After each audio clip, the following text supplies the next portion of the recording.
to get the things for the two different groups, so when you get down here and it's asking about active magnet and placebo group, you can actually do both of those at once by doing a group by.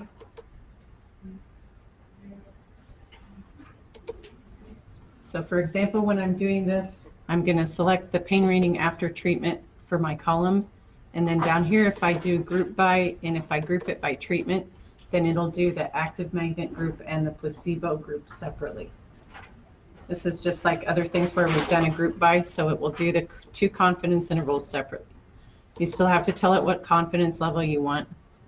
It's going to give me one row that has the active magnet confidence interval and another row that has the placebo one. So when I did this one for the, this one's for the mean, so you can just save this one result and that'll count as both of those two. So one more thing, when you get to the last part of the case study, when it asks you those questions, when you're looking at two confidence intervals and comparing them, you need to look at whether they overlap or not. That'll tell you whether there's a statistically significant difference or not. If the confidence intervals do overlap, then there's not a statistically significant difference. But if the confidence intervals don't overlap, then there is a statistically significant difference.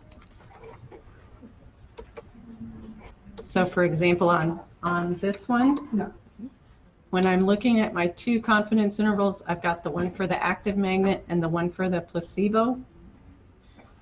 Notice the active magnet, the upper limit is about 5.6. And for the placebo, the lower limit is 7.6. So if I put those two both on a graph, like on a number line, they wouldn't overlap at all, because the first one, the top number is lower than the bottom number for the second one.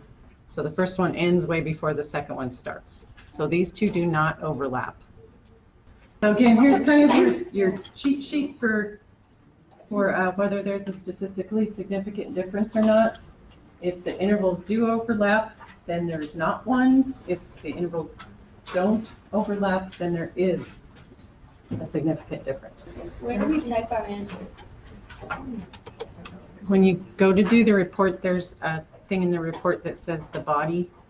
So if you got all your results and everything done, you can, if you want to, you can go ahead and start on your report.